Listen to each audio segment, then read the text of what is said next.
When we look up at the night sky, stars appear as tiny points of light, twinkling against the darkness. But this appearance is an illusion created by distance. Stars are actually massive spheres of plasma, so large that our minds struggle to comprehend their true scale. Our Sun, which is a fairly average star, has a diameter of about 1.4 million kilometers. This means you could line up 109 Earths across the Sun's diameter. If the Sun were hollow, you could fit more than 1 million Earths inside it. Yet compared to other stars, the Sun is relatively modest in size. The largest known star, Uy-Scuti, has a radius approximately 1,700 times larger than the Sun. If you placed Uy-Scuti where our Sun is, its surface would extend beyond the orbit of Jupiter. The volume of Uy-Scuti is so enormous that it could contain nearly 5 billion suns. Even medium-sized stars dwarf our planet. Betelgeuse, the red supergiant in Orion's shoulder, is about 900 times the Sun's diameter. If placed at the center of our solar system, it would engulf Mercury, Venus, Earth, and Mars. These massive spheres are held together by their own gravity, which compresses the core to temperatures exceeding 15 million degrees Celsius. At these temperatures, nuclear fusion occurs, the process that makes stars shine. Every second, the Sun converts about 600 million tons of hydrogen into helium. From Earth, we see only the photosphere, the star's visible surface, a thin layer from which light escapes into space. Beneath lies the convection zone, radiation zone, and finally the core where fusion reactions rage. The immense scale of stars reminds us that what appears as delicate points of light are actually cosmic furnaces of unimaginable power and size. Stars are not eternal, they are born, live, and die. The birthplace of stars is in vast clouds of gas and dust called nebulae, which float through space like cosmic nurseries. These clouds are mostly hydrogen, the simplest and most abundant element in the universe. Mixed with helium and trace amounts of heavier elements, a nebula can be hundreds of light-years across and contain enough material to form thousands or even millions of stars. They appear dark when silhouetted against background light, or glow with beautiful colors when illuminated by nearby stars.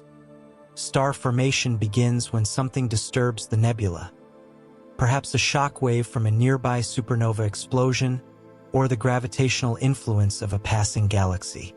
This disturbance causes regions of the nebula to become slightly denser than their surroundings. Gravity begins to take over as gas accumulates in these denser regions. The clump grows larger and its gravitational pull strengthens. More material falls inward, accelerating the process. The clump begins to collapse under its own gravity, heating up as gravitational potential energy converts to thermal energy.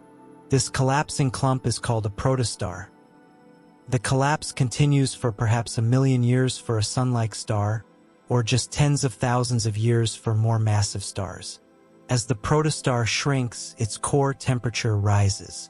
When the core reaches about 10 million degrees Celsius, hydrogen nuclei begin fusing into helium. This nuclear fusion releases enormous energy, creating outward pressure that finally halts the gravitational collapse. At this moment, a star is born. The new star's radiation and stellar wind blow away the remaining gas and dust, revealing the newborn star shining in space. Often, stars form in clusters, siblings born from the same nebula, beginning their journeys together.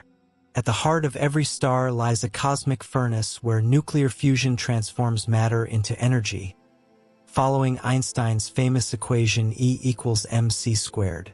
This process is what makes stars shine and is the source of nearly all energy in the universe, including the sunlight that sustains life on Earth. In a star's core, temperatures reach 15 million degrees Celsius or higher.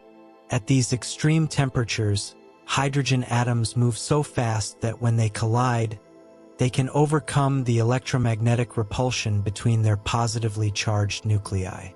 When nuclei get close enough, the strong nuclear force binds them together. The Sun uses the proton-proton chain reaction. For hydrogen nuclei ultimately fuse to create one helium nucleus, which weighs slightly less than the 4 original protons. The missing mass has been converted to energy. In the Sun's core, about 600 million tons of hydrogen fuse into helium every second, converting 4 million tons of matter into pure energy. This might sound like the Sun is losing mass at an alarming rate, but the Sun is so massive that it can sustain this fusion for roughly 10 billion years. The Sun is currently about 4.6 billion years old, so it's roughly halfway through its main sequence lifetime. More massive stars burn hotter and faster. They use the CNO cycle, which is more efficient at higher temperatures. These massive stars consume their fuel millions of times faster than the Sun, living only a few million years despite having more fuel. The energy produced in the core doesn't immediately escape. Photons are constantly absorbed and re-emitted by atoms as they gradually work their way outward. A photon created in the Sun's core takes about 100,000 to 200,000 years to reach the surface, where it finally escapes into space as the sunlight we see. If you look carefully at the night sky, you'll notice that not all stars are white. Some appear reddish, others bluish, and many are yellow or orange. These colors aren't decorative. They reveal fundamental information about the star's temperature, age, and composition. A star's color directly indicates its surface temperature. Hotter objects emit more blue light, while cooler objects emit more red light. The hottest stars, with surface temperatures above 30,000 Kelvin, shine blue or blue-white. Examples include Rigel in Orion and Spica in Virgo. Stars with surface temperatures around 10,000 to 30,000 Kelvin appear white or blue-white. Vega, one of the brightest stars in Earth's night sky, is a white star with a temperature of about 9,600 Kelvin. Yellow stars, like our Sun, have surface temperatures around 5,500 to 6,000 Kelvin. The Sun appears white from space, but Earth's atmosphere scatters blue light, making it appear yellow to us on the surface. Orange stars are cooler still, with temperatures between 3,500 and 5,500 Kelvin. Arcturus, the brightest star in the northern celestial hemisphere, is an orange giant star. Red stars are the coolest, with surface temperatures below 3,500 Kelvin. Despite being cool by stellar standards, they're still hot enough to vaporize any known material instantly. Betelgeuse, the red supergiant in Orion, has a surface temperature of only about 3,500 Kelvin. Astronomers classify stars by color and temperature using the spectral classification system O, B, A, F, G, K, M, remembered by the mnemonic O be a fine girl/guy, kiss me. O stars are hottest and blue. M stars are coolest and red. The Sun is a G-type star, placing it in the middle of this temperature sequence, shining with a comfortable yellow-white glow. Our Sun, the star that makes life on Earth possible, is classified as a G-type main sequence star, commonly called a yellow dwarf. This classification tells astronomers much about the Sun's properties, life cycle, and future fate. The term dwarf is somewhat misleading because it refers to the Sun's classification, not its actual size. Main sequence stars are called dwarfs to distinguish them from giant and supergiant stars. In absolute terms, the Sun is larger than about 85% of stars in the Milky Way. The Sun has a mass of approximately 2 times 10 to the power of 30 kilograms, about 333,000 times Earth's mass. It contains 99.86% of the total mass in our solar system, with Jupiter containing most of the remaining mass. At its core, the Sun maintains a temperature of about 15 million degrees Celsius and a pressure 250 billion times Earth's atmospheric pressure.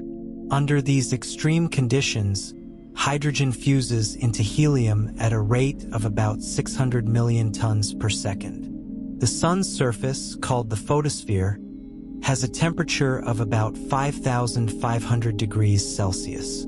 Above the photosphere lies the chromosphere, visible during solar eclipses as a reddish glow. Beyond that is the corona, the Sun's outer atmosphere, which paradoxically is much hotter than the surface, reaching temperatures over 1 million degrees Celsius. The Sun rotates, but not as a solid body. At its equator, it completes one rotation every 25 days. Near the poles, rotation takes about 35 days. This differential rotation contributes to the Sun's complex magnetic field. The Sun will continue shining in its current state for about another 5 billion years before beginning its transformation into a red giant. For now, it provides the perfect balance of energy and stability to sustain life on Earth. While massive blue giants and enormous red supergiants capture our imagination, the universe's most common stars are actually small, cool, dim red dwarfs. These modest stars make up approximately 75% of all stars in the Milky Way galaxy, yet not a single one is visible to the naked eye from Earth. Red dwarfs are M-type main sequence stars with masses between about 0.08 and 0.6 times the Sun's mass. The smallest red dwarfs are barely massive enough to sustain hydrogen fusion in their cores. Any smaller, and they'd be brown dwarfs, failed stars that never achieved sustained fusion. Despite their small size, red dwarfs have one remarkable advantage: longevity. Because they're less massive, their cores are cooler and fusion proceeds much more slowly than in larger stars. A red dwarf with just 10% of the Sun's mass might sustain fusion for 10 trillion years, about 700 times longer than the current age of the universe. This extreme longevity means that every red dwarf ever born is still alive today. The universe, at 13.8 billion years old, hasn't existed long enough for even the smallest red dwarf to exhaust its hydrogen fuel and die. The closest star to our solar system, Proxima Centauri, is a red dwarf located 4.24 light-years away. Though it's our nearest stellar neighbor, it's so dim that you need a telescope to see it. Proxima Centauri has about 12% of the Sun's mass and shines with only 0.0017% of the Sun's luminosity. Proxima Centauri has at least 2 confirmed planets, including one in the star's habitable zone. However, red dwarfs pose challenges for life. They emit powerful flares that could strip away planetary atmospheres. Because red dwarfs are so common and long-lived, they may ultimately be the last stars shining in the universe's far future. At the opposite extreme from red dwarfs are blue giants, massive, luminous stars that burn brilliantly but briefly. These stellar powerhouses are rare, making up less than 0.1% of all stars, but their extreme properties make them crucial to galactic evolution. Blue giants are O-type and B-type stars with masses ranging from about 10 to over 100 times the Sun's mass. Their surface temperatures exceed 10,000 Kelvin and can reach over 50,000 Kelvin for the hottest O-type stars. At these temperatures, they shine brilliant blue-white. The luminosity of blue giants is staggering. A typical blue giant might shine with the brightness of 10,000 to 1,000,000 suns. The most luminous blue supergiants can reach 5 million times the Sun's luminosity. This extreme luminosity comes at a cost: a brief lifetime. More massive stars burn their fuel far faster than smaller stars. While the Sun will live for about 10 billion years, a 25 solar mass blue giant exhausts its hydrogen in just a few million years. The rapid fuel consumption is necessary because massive stars need enormous energy output to support themselves against gravitational collapse. The more massive the star, the higher the core temperature must be to provide sufficient pressure. Examples of blue giants visible from Earth include Rigel in Orion, which has about 20 solar masses and shines with 120,000 times the Sun's luminosity, and Spica in Virgo, which is actually a binary system with two blue giants orbiting each other. Blue giants end their lives spectacularly as supernovae, explosions so powerful they briefly outshine entire galaxies. These explosions scatter heavy elements into space, enriching the interstellar medium with the building blocks for planets and life. The brief but brilliant lives of blue giants demonstrate that in the cosmos, the brightest flames burn fastest. When we see a single point of light in the night sky, we typically assume it's one star. But surprisingly, many, perhaps even most, stars exist in multiple star systems where 2, 3, or more stars orbit each other, bound together by gravity. Binary stars are the most common type. In a binary system, two stars orbit their common center of mass. If the stars have equal mass, this point lies halfway between them. If one star is more massive, it's closer to the heavier star. Some binary stars are easily resolved through telescopes. We can see both stars as separate points of light. Sirius, the brightest star in Earth's night sky, is a visual binary consisting of Sirius A, a bright main sequence star, and Sirius B, a white dwarf companion. Other binary systems are too close together to resolve visually, but we detect them through spectroscopy. As the stars orbit, their light shifts blue when approaching us and red when receding, revealing their orbital motion. Eclipsing binaries reveal themselves when one star passes in front of the other from our perspective, causing regular dips in brightness. Algol, the demon star in Perseus, is a famous eclipsing binary that dims noticeably every 2.87 days. Triple star systems contain 3 stars in a hierarchical arrangement. Typically, 2 stars orbit each other closely while a third star orbits the pair at a greater distance. Alpha Centauri, our nearest stellar neighbor system at 4.37 light-years, is actually a triple system. Even more complex systems exist with 4, 5, or 6 stars. These multiple star systems challenge our understanding of planetary formation. Can stable planets exist in such dynamically complex environments? Recent discoveries suggest yes, adding fascinating complexity to the search for potentially habitable worlds beyond our solar system. When astronomers plot stars on a graph of luminosity versus temperature, a remarkable pattern emerges. Most stars fall along a diagonal band called the main sequence. This pattern reveals that stars follow a predictable life cycle, spending most of their lives on the main sequence. The main sequence represents the phase when a star is fusing hydrogen into helium in its core. This is the most stable and longest period of a star's life. The Sun, at 4.6 billion years old, is about halfway through its 10 billion-year main sequence lifetime. A star's position on the main sequence depends primarily on its mass. Massive stars occupy the upper left. They're hot, blue, and luminous. Low-mass stars occupy the lower right. They're cool, red, and dim. Medium-mass stars like the Sun fall in between.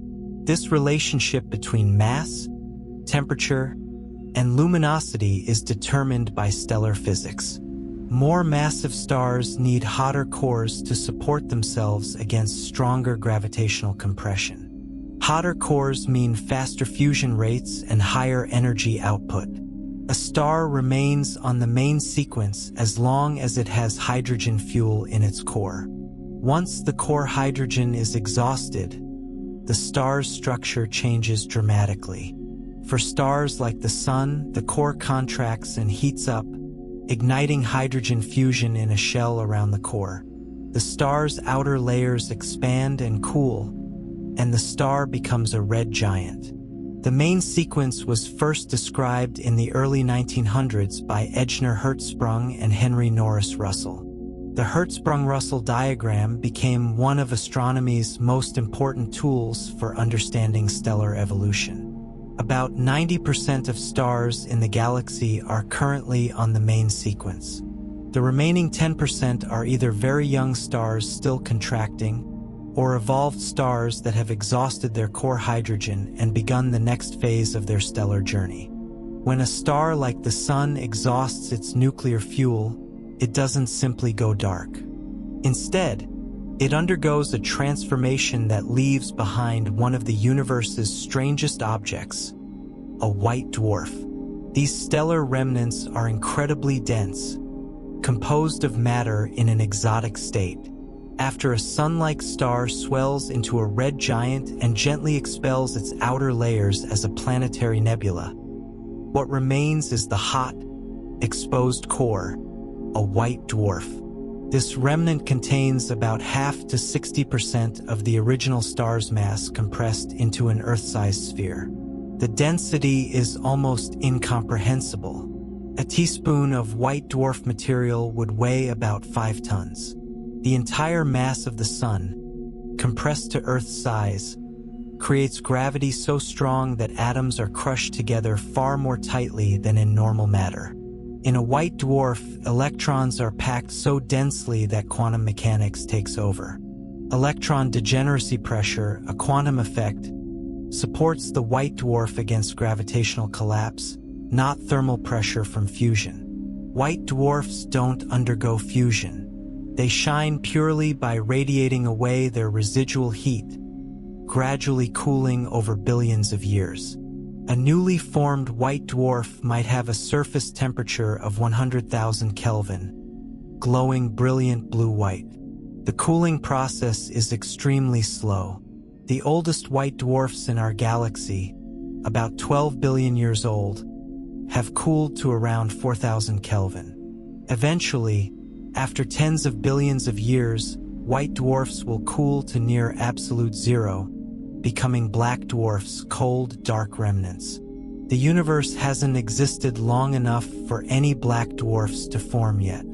Sirius B, the companion to Sirius A, is the most famous white dwarf, located just 8.6 light-years away. White dwarfs represent the final resting state for most stars, including our Sun billions of years from now.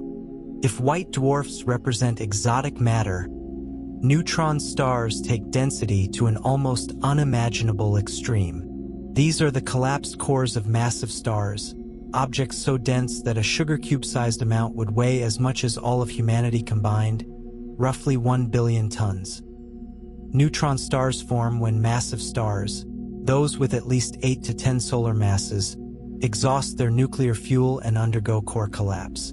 The core implodes in less than a second, and electrons are crushed into protons, forming neutrons.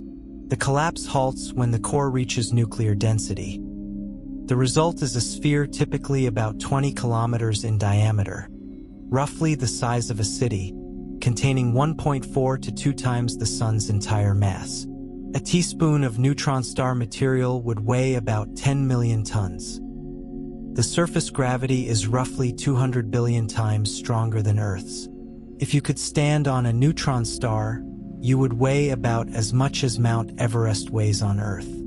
Dropping an object from just 1 meter would accelerate it to millions of kilometers per hour before impact. Neutron stars rotate rapidly, some spinning hundreds of times per second. This rotation is a consequence of conservation of angular momentum. As the stellar core collapses from thousands of kilometers to just 10 kilometers, rotation rate increases dramatically. The magnetic fields are equally extreme, often trillions of times stronger than Earth's. These fields channel radiation from the magnetic poles. If the magnetic axis is misaligned with the rotation axis, the neutron star acts like a cosmic lighthouse, beaming radiation that sweeps past Earth with each rotation. We detect these as pulsars, rapidly pulsing radio sources discovered in 1967. The first pulsar discovered pulsed so regularly that astronomers briefly wondered if it might be an alien beacon before realizing its natural origin in these extreme stellar remnants. When massive stars die, they don't fade quietly. They explode in supernovae, catastrophic detonations so powerful that for a few weeks, a single dying star can outshine an entire galaxy of hundreds of billions of stars. A core collapse supernova occurs when a massive star exhausts its nuclear fuel. The star has been fusing progressively heavier elements, building up layers, hydrogen, helium, carbon, oxygen, and finally an iron core at the center. Iron is the end of the line. Fusing iron requires energy rather than releasing it, so when the core becomes iron, fusion stops.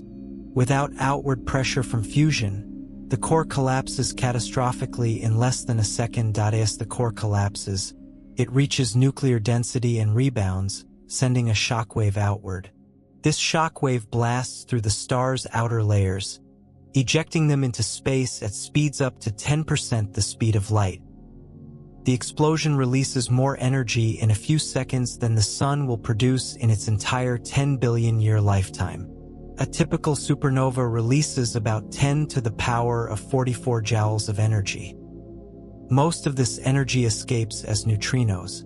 Only about 1% goes into the explosion's kinetic energy and light, but even this fraction is enough to briefly outshine a galaxy. At peak brightness, a supernova can reach absolute magnitude -19 or brighter, about 5 billion times more luminous than the Sun.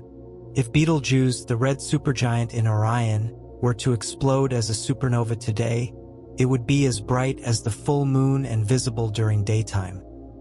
Supernovae occur roughly once per century in a typical galaxy. The last supernova visible to the naked eye in our galaxy was in 1604. Astronomers eagerly await the next nearby supernova, which will provide unprecedented observations of stellar death. The gold in your jewelry, the silver in your coins, the uranium in nuclear reactors, none of these elements were created during the Big Bang or inside normal stars. Nearly all elements heavier than iron were forged in the extreme conditions of supernova explosions. During normal stellar fusion, stars build elements up to iron. But iron represents a boundary. Fusing iron into heavier elements requires energy input, so stars cannot create heavier elements through normal processes. Supernovae solve this problem through sheer violence. In the intense heat and density of the explosion, nuclei are bombarded with neutrons faster than they can decay, a process called the R process. Nuclei grow heavier, climbing the periodic table from iron to gold, platinum, and uranium. The R process happens in seconds but produces elements impossible to create any other way. Each gold atom in existence was created in a supernova explosion or during the merger of two neutron stars. When the supernova ejecta expand into space, they carry these newly formed heavy elements. The expanding debris eventually mingles with interstellar gas clouds, enriching them with metals. Later generations of stars form from this enriched material. Our solar system formed about 4.6 billion years ago from gas already enriched by countless previous supernovae. Every atom in your body heavier than hydrogen was created in a star. Carl Sagan famously said, "We are made of star stuff." This is literally true. The calcium in your bones, the iron in your blood, the carbon in your DNA, all were forged in stellar furnaces and scattered through space by dying stars. Supernovae are cosmic recycling centers, taking simple hydrogen and helium and transforming them into the rich variety of elements that make planets, life, and consciousness possible. Without supernovae, the universe would contain only the lightest elements, and complex chemistry would be impossible. Not all massive stars leave behind neutron stars or black holes. The most massive stars, those exceeding about 130 solar masses, can undergo a different, even more violent fate called a parainstability supernova. These explosions completely obliterate the star, leaving nothing behind. Parainstability supernovae occur in stars so massive and hot that gamma-ray photons in their cores have enough energy to spontaneously create electron-positron pairs, matter-antimatter particles that pop into existence from pure energy. Normally, photons exert radiation pressure helping support a star. But when photons create particle pairs, this pressure suddenly drops. The core begins to collapse, heating up and accelerating fusion rates. Suddenly, the entire core undergoes runaway fusion, essentially an enormous thermonuclear explosion that rips the star completely apart. No remnant remains.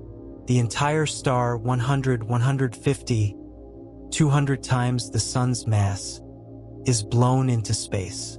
These explosions are even more energetic than normal supernovae, potentially releasing 100 times more energy. They would be extraordinarily bright, visible across most of the observable universe.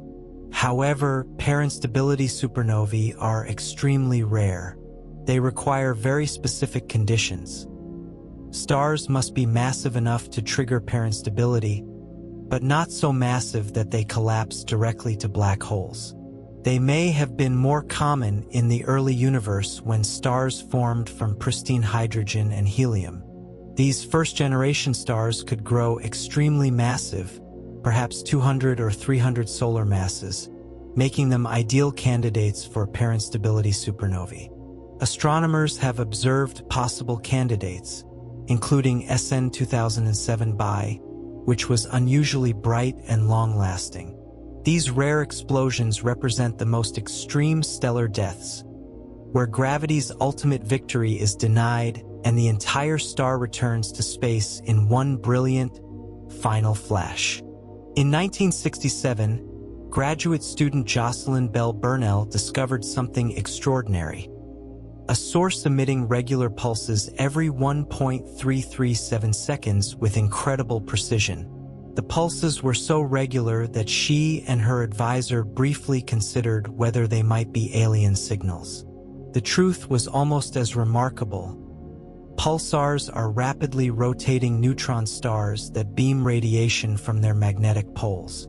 If the magnetic axis is misaligned with the rotation axis, the beam sweeps past Earth like a lighthouse with each rotation. Neutron stars inherit angular momentum from their progenitor stars. When the core collapses from thousands of kilometers to just 10 kilometers, conservation of angular momentum causes the rotation rate to increase dramatically. Many neutron stars rotate dozens or hundreds of times per second. The neutron star's magnetic field becomes concentrated during collapse, increasing in strength by factors of trillions.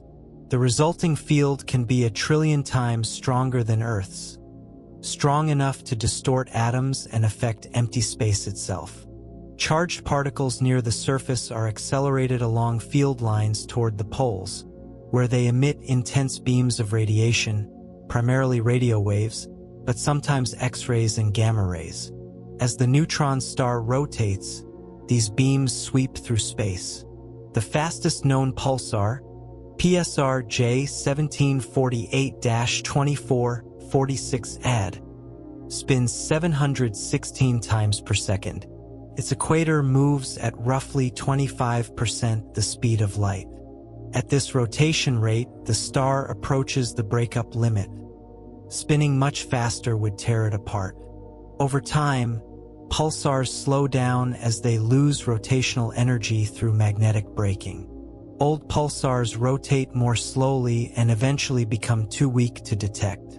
Some pulsars can be spun up again if they're in binary systems and accrete matter from companions, creating millisecond pulsars that rotate hundreds of times per second. When the most massive stars, those exceeding about 20 to 25 solar masses, exhaust their fuel, even neutron degeneracy pressure cannot halt their collapse.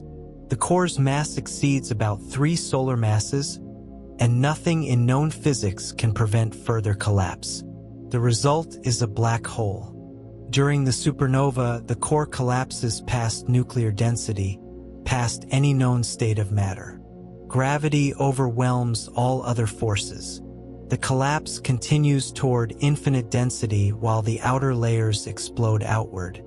As the core collapses within its Schwarzschild radius, the distance at which escape velocity equals light speed, an event horizon forms. This is the boundary of the black hole, the point of no return.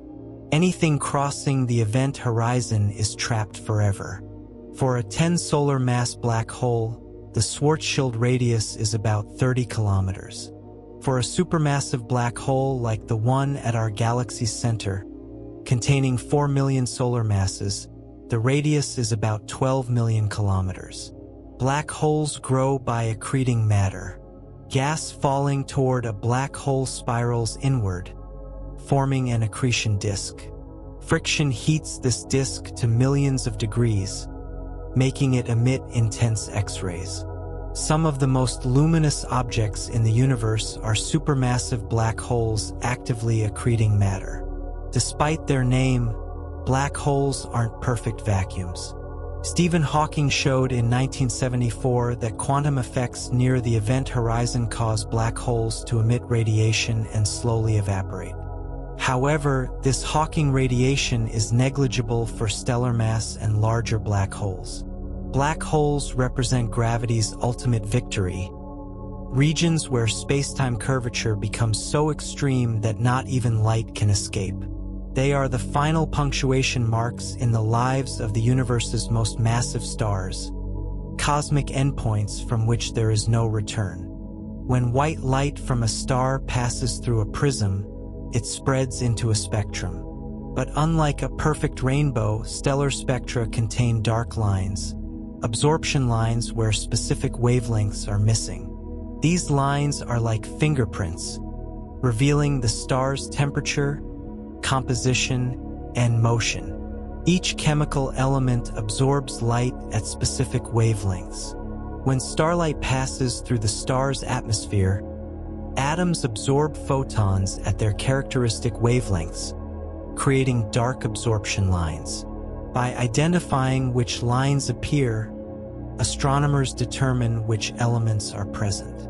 In the early 1900s, astronomers at Harvard College Observatory developed a classification system based on hydrogen absorption lines. They arranged stars into spectral types O, B, A, F, G, K, M, remembered by O be a fine girl/guy, kiss me. This sequence represents a temperature sequence.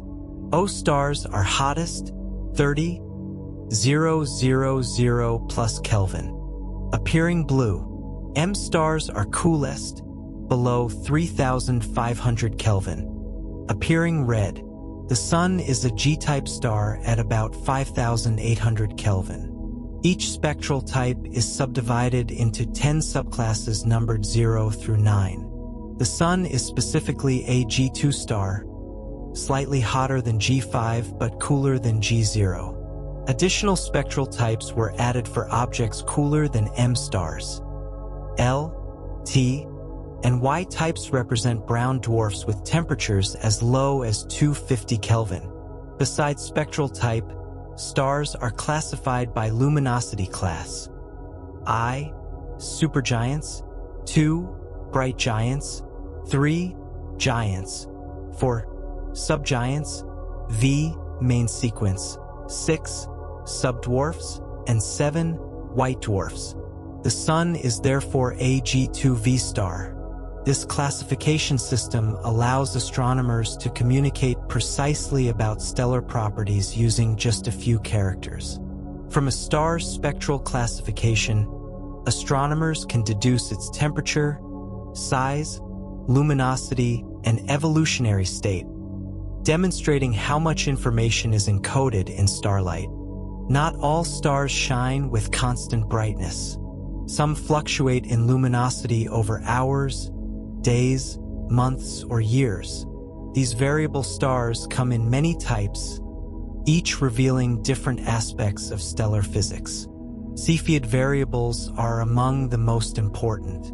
These are supergiant stars that pulsate regularly, swelling and contracting with periods from about 1 to 100 days. As they pulsate, their temperature and size change, causing brightness to vary.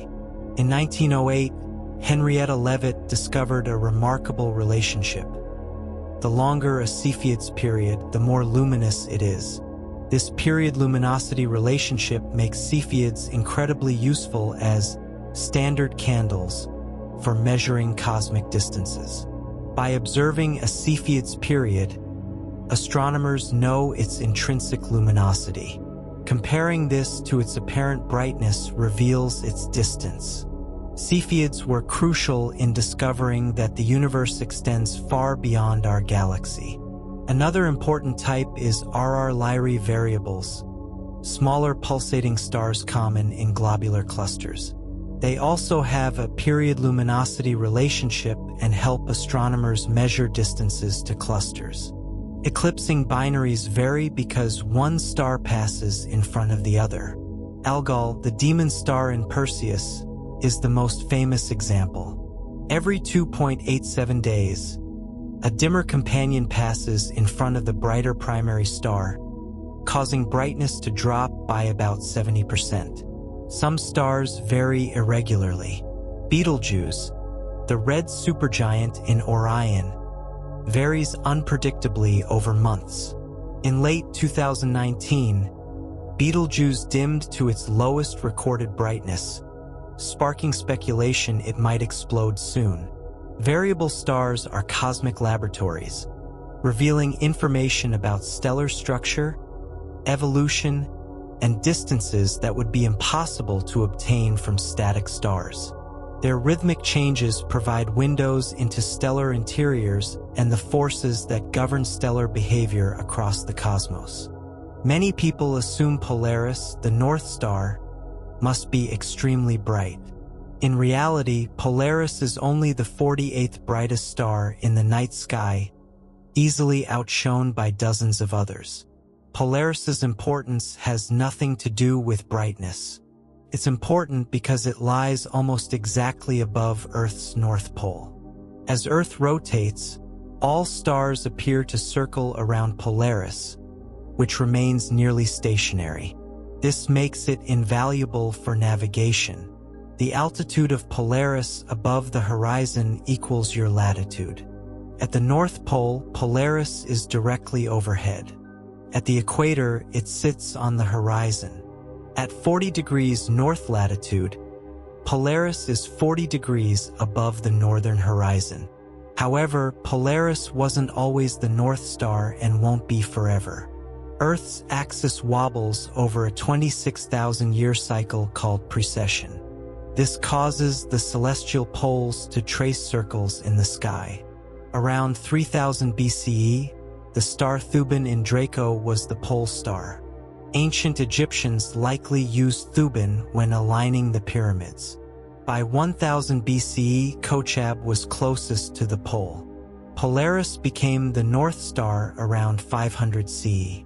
Polaris is currently approaching its closest alignment, which will occur around 2100 CE when it will be just 0.45 degrees from the true pole. As precession continues, Polaris will drift away. By 3000 CE, Gamma Cephei will become the North Star. By 8000 CE, Deneb will be the pole star. By 13,000 CE, Vega will be the North Star. Polaris itself is actually a triple star system containing a yellow supergiant primary and two smaller companions.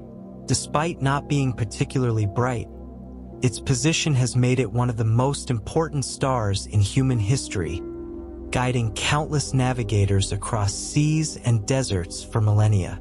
When we look at the night sky and see constellations, we're seeing patterns imposed by human imagination, not physical groupings. The stars in a constellation are typically at vastly different distances and have no physical connection. Take Orion, one of the most recognizable constellations. The 7 main stars range from about 240 light-years, Bellatrix, to about 2,000 light-years, Alnilam, from Earth. From a different vantage point across the galaxy, the constellation would look completely different. Ancient cultures worldwide created their own constellations.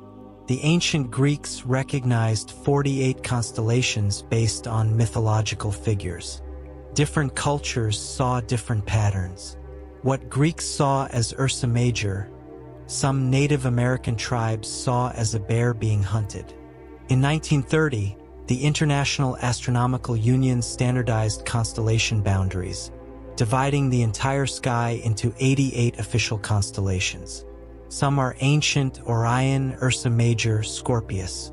Others are modern inventions like Microscopium and Antlia. Constellations serve a practical purpose. They divide the sky into regions, allowing astronomers to communicate locations efficiently. Saying the nova appeared in Cygnus immediately tells astronomers approximately where to look. The brightest stars in each constellation are designated by Greek letters alpha, alpha, for brightest, beta, beta, for second brightest, and so on. Thus, the brightest star in Canis Major is Alpha Canis Majoris, better known as Sirius. Over thousands of years, stars' positions change due to their proper motion.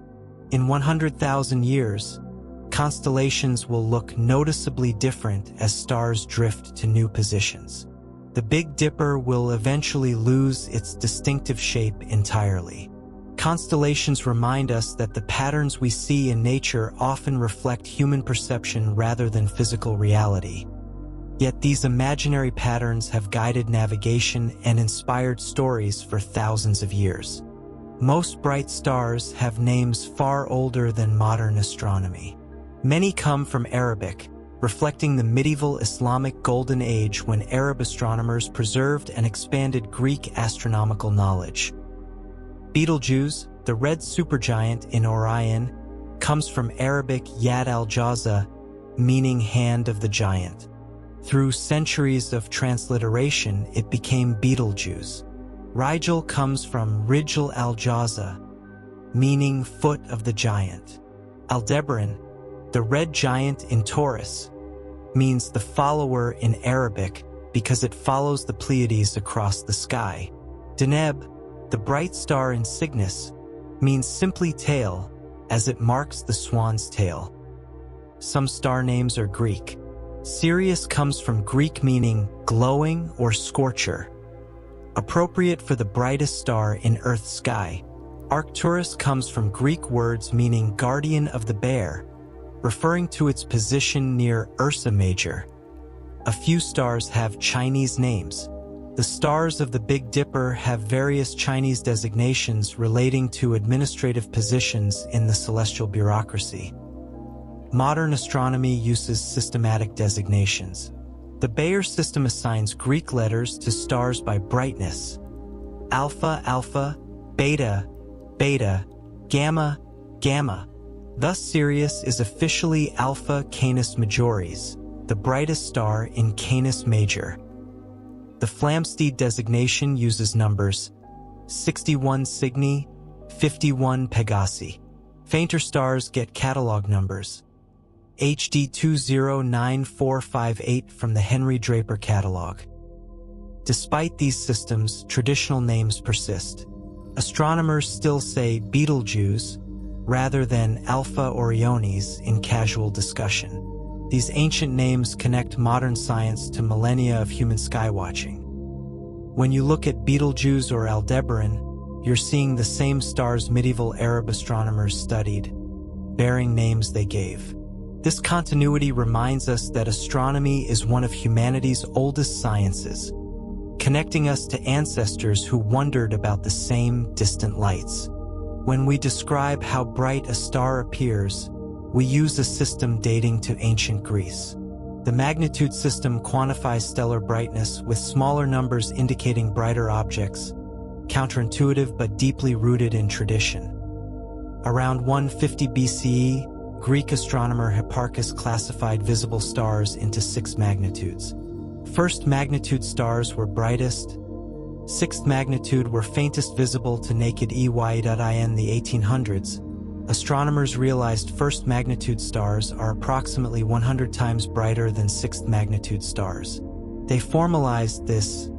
A difference of 5 magnitudes equals a brightness ratio of exactly 100. 1 magnitude represents a brightness factor of 2.512. The scale was extended beyond the original range. The Sun has apparent magnitude minus 26.7. The full moon is minus 12.6. Venus at its brightest reaches minus 4.6. Sirius, the brightest star, is minus 1.46. Most naked eye stars are magnitude 6 or brighter. The faintest objects detected by Hubble are around magnitude 31. Apparent magnitude measures only how bright a star appears from Earth, not its intrinsic luminosity. A distant, luminous star might appear dim, while a nearby, modest star appears bright.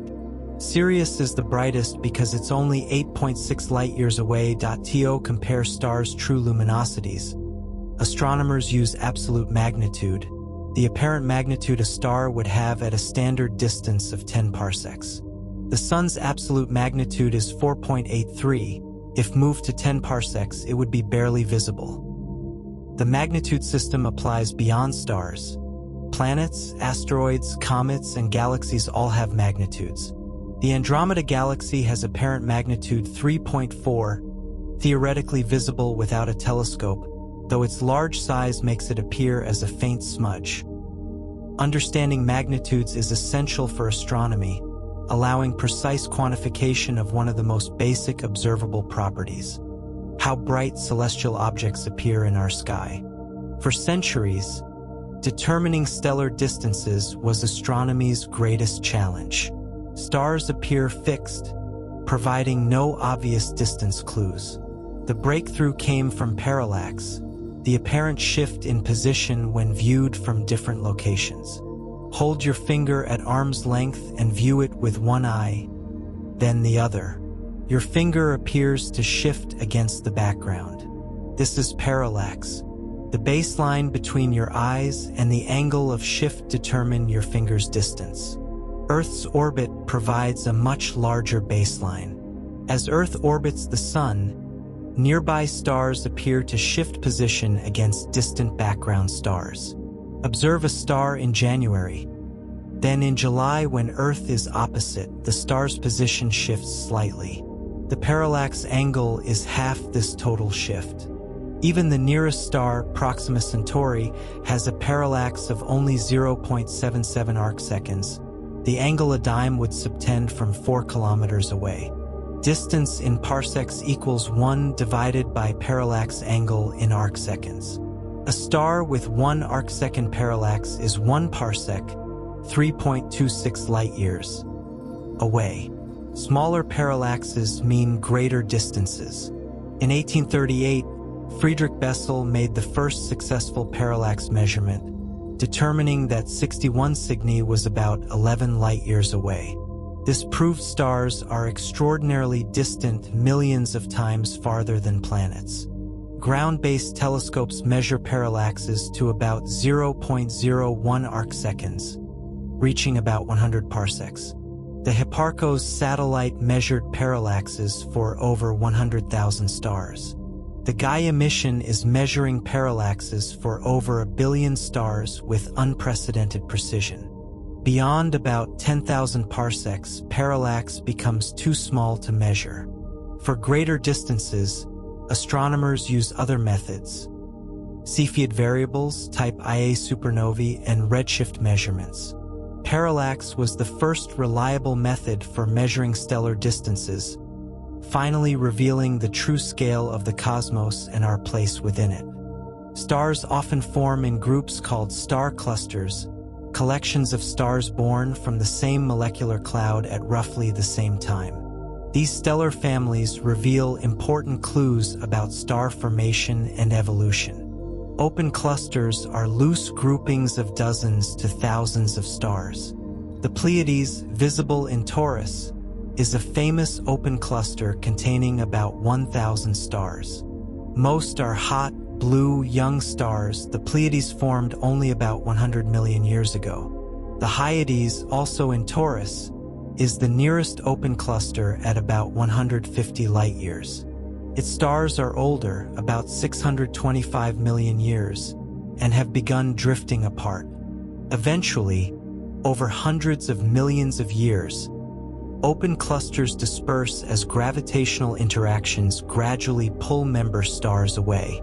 Globular clusters are vastly different, dense, spherical collections of hundreds of thousands to millions of stars packed into regions just 100 to 200 light-years across.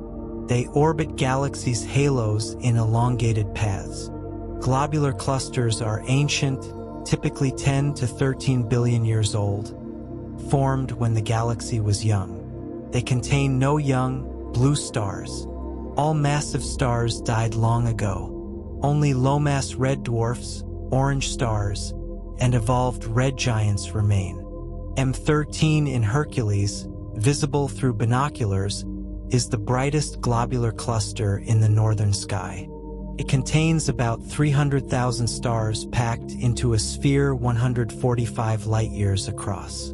At its core, stars are separated by mere light days.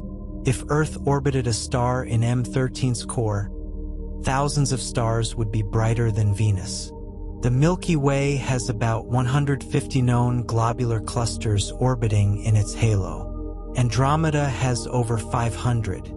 These ancient structures preserve information about galaxy formation and the universe's early history, offering glimpses into the distant cosmic past. The space between stars isn't empty. It's filled with vast clouds of gas and dust called nebulae. These clouds are simultaneously stellar nurseries where new stars form and graveyards containing material ejected by dying stars. Emission nebulae glow because nearby hot stars ionize their gas. The Orion Nebula, about 1,350 light-years away and visible as the middle star in Orion's sword, is an emission nebula where new stars are forming. Hot young stars ionize surrounding hydrogen, making it glow red. Dark nebulae appear as black patches against the starry background. They're dense enough to block light from stars behind them. The Horsehead Nebula in Orion is a dark nebula silhouetted against a bright emission nebula background. Reflection nebulae don't emit their own light but reflect light from nearby stars. The nebulosity around the Pleiades is a reflection nebula, appearing blue because dust particles scatter blue light more efficiently than red. Planetary nebulae, despite their name, have nothing to do with planets. They're shells of gas ejected by dying sun-like stars. The Ring Nebula in Lyra is a famous example, a glowing ring surrounding a hot white dwarf. Supernova remnants are expanding shells of gas blasted into space by exploding stars. The Crab Nebula in Taurus is the remnant of a supernova observed in 1054 CE. At its center sits a pulsar energizing the nebula with radiation and particles. These nebulae are recycling centers, processing material through stellar life cycles, birth, evolution, death, and rebirth in new generations. They demonstrate that space between stars is not empty void, but a dynamic medium where matter continuously transforms, creating the raw materials for future stars and planets. Stars don't just shine. They expel matter continuously in stellar winds. The Sun loses about 1 million tons of material per second through the solar wind, a stream of charged particles flowing outward into space. The solar wind travels at about 400 kilometers per second, carrying the Sun's magnetic field into interplanetary space. It creates a bubble called the heliosphere, within which the solar wind dominates. The heliosphere extends about 120 astronomical units from the Sun Voyager spacecraft crossed the heliopause, entering interstellar space. Massive stars have far more powerful stellar winds. O and B-type stars lose mass at rates thousands or millions of times greater than the Sun. A massive star might lose 10 to the power of -6 to 10 to the power of -5 solar masses per year. These powerful winds are driven by radiation pressure. Photons streaming from the star's surface push on gas atoms, accelerating them outward. For massive stars, radiation pressure is so intense that stellar winds reach speeds of 2,000 kilometers per second. Wolf-Rayet stars represent an extreme case. These evolved massive stars have lost their hydrogen envelopes, exposing their cores.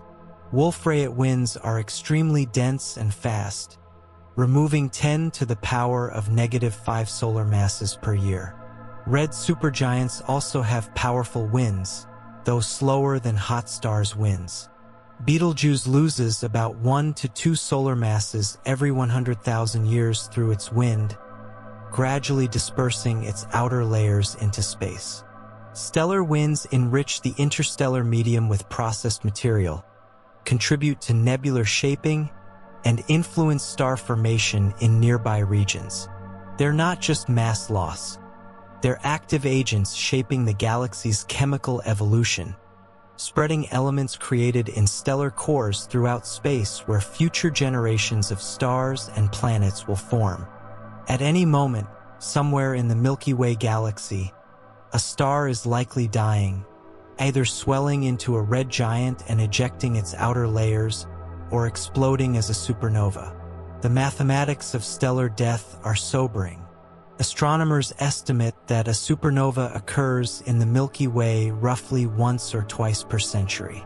However, most occur in regions obscured by dust, invisible from Earth at optical wavelengths. The last supernova visible to the naked eye in our galaxy was Kepler's supernova in 1604. Before that, Tycho's supernova in 1572 was bright enough to be visible during daytime. The supernova of 1054, which created the Crab Nebula, was recorded by Chinese astronomers as visible for 23 days in daylight. We haven't seen a nearby supernova in over 400 years, but statistically, we're overdue. At any moment, Betelgeuse, the red supergiant in Orion, could explode. When it does, it will be spectacularly bright, possibly reaching magnitude -12. As bright as the full moon. However, could explode at any moment in astronomical terms is imprecise. Betelgeuse might explode tomorrow, or it might not explode for 100,000 years. The star is clearly in its final phase, but predicting exact timing is impossible. Other supernova candidates include Eta Carinae, an extremely massive and unstable star that experienced a major eruption in the 1840s. Ik Pegasi is a binary system containing a white dwarf that might explode as a type Ia supernova. When the next nearby supernova occurs, it will be an extraordinary event for astronomy, providing unprecedented observations of stellar death.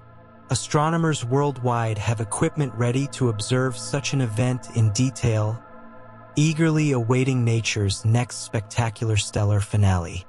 On clear winter nights in the northern hemisphere, one star dominates, Sirius, the dog star in Canis Major, shining with brilliant white light.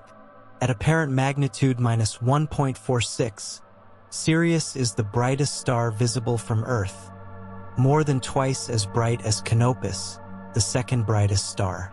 Sirius's brilliance stems partly from its intrinsic luminosity, about 25 times more luminous than the Sun, but mainly from proximity.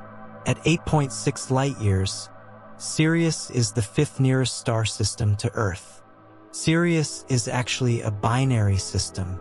Sirius A, the bright component, is an A-type main sequence star about twice the Sun's mass and 1.7 times its diameter. Its surface temperature of 9,940 Kelvin makes it appear brilliant white. Sirius B, discovered in 1862, is a white dwarf, the collapsed core of what was once a more massive star. With about the Sun's mass compressed into Earth's size, Sirius B has incredible density, about 1,000 kilograms per cubic centimeter. The two stars orbit their common center of mass every 50 years. Sirius B's separation from Sirius A ranges from 8 to 31 astronomical units, comparable to the distance between the Sun and Neptune. Ancient Egyptians based their calendar on Sirius, whose rising just before dawn marked the annual flooding of the Nile. The Greeks called it Sirios, meaning scorching, as its appearance in summer skies coincided with the hottest weather, hence dog days of summer. Despite its brightness, Sirius is an ordinary star, neither particularly massive nor especially luminous compared to giant stars. It's simply nearby, reminding us that apparent brightness depends on distance, not just intrinsic properties. Many stars far outshine Sirius but appear dim because they're thousands of light years away. In about 5 billion years, the Sun will exhaust its core hydrogen and begin transforming into a red giant, swelling to enormous size, its outer layers reaching perhaps to Earth's orbit. This transformation represents the fate awaiting all Sun-like stars. Currently, the Sun fuses hydrogen into helium in its core. This process has continued for 4.6 billion years and will continue for about 5 billion more.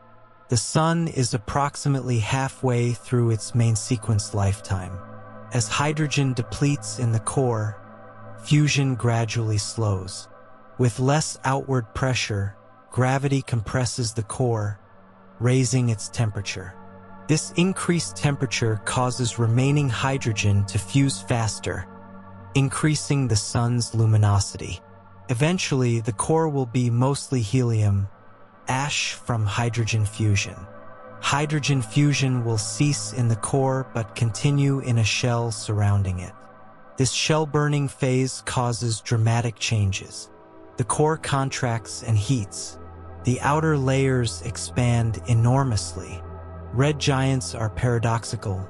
Their cores are hotter than the Sun's current core, but their surfaces are cooler. The enormous expansion spreads the star's energy over a much larger area, dropping surface temperature to about 3,000 to 4,000 Kelvin. The Sun will become about 200 times its current diameter, large enough to engulf Mercury and Venus. Earth might survive but would be heated to temperatures where rocks glow red. This red giant phase lasts about 1 billion years. Eventually, helium fusion ignites in the core through the triple alpha process, fusing helium into carbon and oxygen. This phase is shorter and less stable than hydrogen burning. Red giants visible in our sky, Arcturus, Aldebaran, Mira, show us the Sun's future. These bloated stars were once Sun-like stars that exhausted their core hydrogen and began their final evolutionary stages. Despite their name, planetary nebulae have nothing to do with planets. They're glowing shells of gas ejected by dying Sun-like stars. Their name arose because early telescopes showed them as round, planet-like objects. When a Sun-like star becomes a red giant and begins fusing helium, it enters an unstable phase characterized by pulsations. These pulsations gradually strengthen until the star ejects its outer layers in gentle outflows. Over tens of thousands of years, the star loses perhaps 40% of its mass. What remains is the hot, exposed core, a white dwarf with surface temperature of 100,000 Kelvin or more. This hot core emits intense ultraviolet radiation that ionizes the previously ejected gas, making it glow. The Ring Nebula in Lyra is perhaps the most famous planetary nebula, appearing as a colorful ring surrounding a central white dwarf. The ring shape is an illusion. We're viewing a roughly spherical shell from the side. The Helix Nebula, the nearest planetary nebula at 650 light-years, subtends an area larger than the full moon, though it's too faint for naked-eye visibility. High-resolution images reveal intricate structures within the expanding shell. Planetary nebulae display remarkable variety. Spherical, bipolar with 2 lobes, irregular, multiple shells. These shapes reveal information about the progenitor star's rotation, magnetic field, and binary companions. Planetary nebulae are short-lived by cosmic standards. The ejected gas expands and disperses over about 10,000 years. The white dwarf gradually cools. Eventually, the nebula becomes too faint and dispersed to see. These beautiful structures are cosmic recycling in action, returning processed stellar material to space where it will eventually be incorporated into new stars and planets, continuing the eternal cycle of stellar birth and death. In binary star systems where stars orbit close together, gravitational interactions can lead to dramatic mass transfer. This process fundamentally alters both stars' evolution and can produce exotic phenomena including novae, X-ray binaries, and Type Ia supernovae. Each star has a gravitational boundary called the Roche lobe, the region where its gravity dominates. When both stars fit comfortably within their Roche lobes, they evolve independently. But as one star evolves into a red giant, it swells enormously and may overflow its Roche lobe.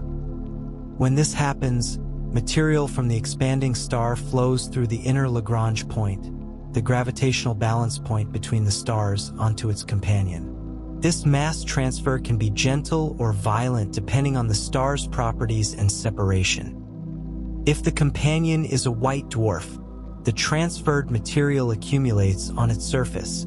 This hydrogen-rich material gradually compresses and heats under the white dwarf's intense gravity. Eventually, it reaches temperatures sufficient for runaway fusion, a nova explosion. Novae aren't stellar deaths but surface explosions. The white dwarf survives and the process can repeat. Some recurrent novae have been observed exploding multiple times over decades. In some cases, the white dwarf can accrete enough mass to approach the Chandrasekhar limit of 1.4 solar masses. When it exceeds this limit, the white dwarf's carbon-oxygen core undergoes runaway fusion, completely destroying the star in a Type Ia supernova. If the companion is a neutron star or black hole, infalling material forms an accretion disk. Friction heats this disk to millions of degrees, producing intense X-rays. These X-ray binaries are some of the brightest X-ray sources in the sky. Mass transfer in binary systems demonstrates that stellar evolution isn't always a solo journey. Stellar companions can dramatically alter each other's fates, creating phenomena impossible for isolated stars. At the center of our Milky Way galaxy, 26,000 light-years away, lies Sagittarius A*, a supermassive black hole containing about 4.2 million solar masses. We cannot see this black hole directly, but we observe stars orbiting it with incredible speeds, proving its existence. Astronomers have tracked these stars for over 25 years. The star S2 has a particularly well-studied orbit. It completes one orbit around Sagittarius A* every 16 years, approaching within about 17 light-hours of the black hole at closest approach. This periapse, S2 reaches speeds of about 7,650 kilometers per second, over 2.5% the speed of light. This makes it one of the fastest-moving stars ever observed. The star's extreme velocity and proximity to the black hole allow tests of general relativity in strong gravitational fields. In 2018, S2 passed through periapse, and astronomers observed gravitational redshift. Light from S2 shifted to longer wavelengths as it climbed out of the black hole's gravitational well, exactly as general relativity predicts. Other stars orbit even closer. S62 has the closest known periapse, approaching within about 16 light hours. During its closest approach, it reaches speeds of about 8% the speed of light. These orbital observations allow astronomers to precisely measure the black hole's mass and location. The star's paths curve through space-time warped by the black hole's gravity, providing a laboratory for studying gravitational physics impossible to replicate elsewhere. Dozens of stars orbit within a few light-years of Sagittarius A star. Some may have formed from gas in the black hole's accretion disk. Others may have wandered close and been captured by the black hole's gravity. These stars live dangerously.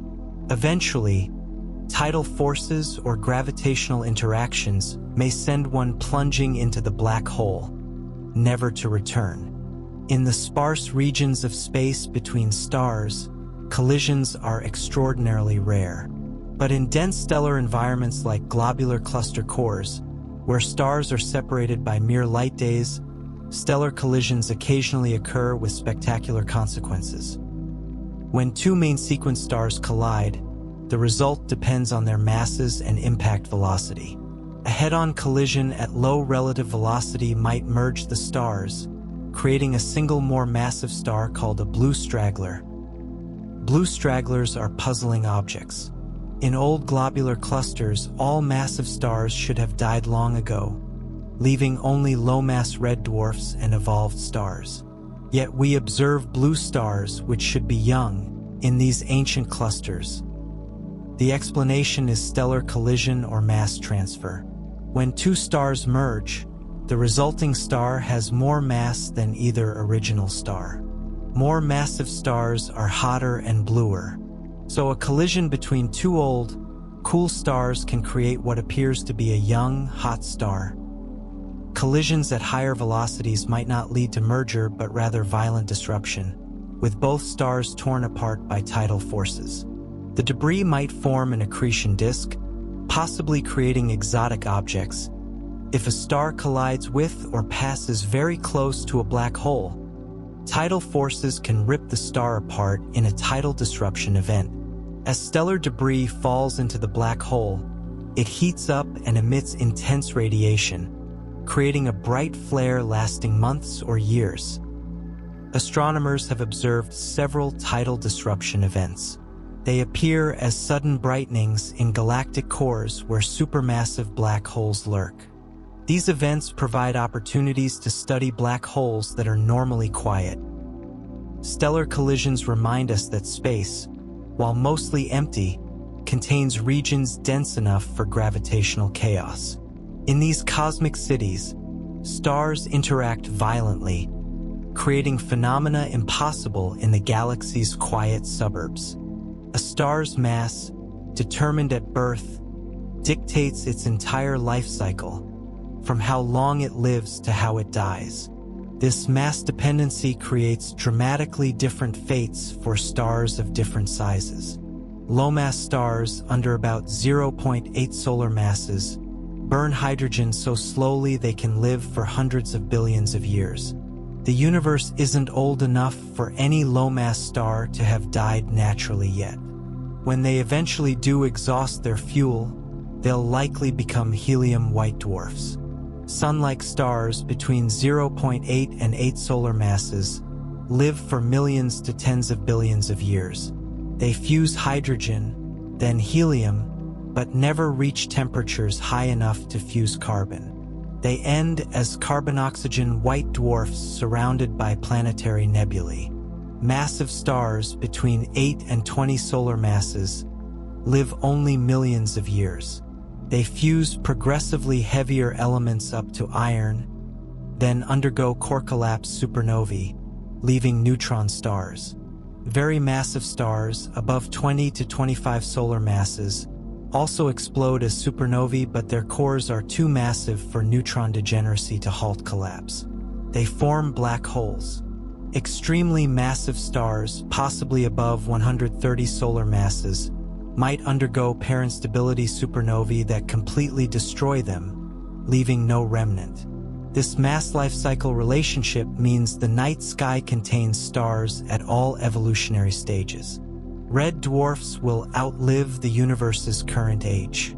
The sun has billions of years remaining. Massive blue giants are living on borrowed time. Stars also evolve differently in composition. Population 1 stars like the Sun formed from gas enriched by previous supernovae and contain metals. Population 2 stars in globular clusters formed early and are metal-poor.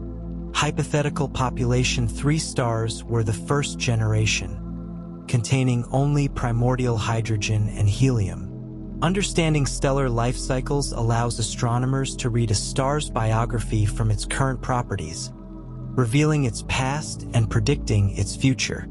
Not all stars are the same age or composition.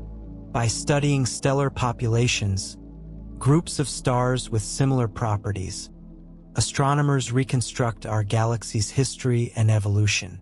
Population 1 stars are young, metal-rich stars found in galactic disks and spiral arms.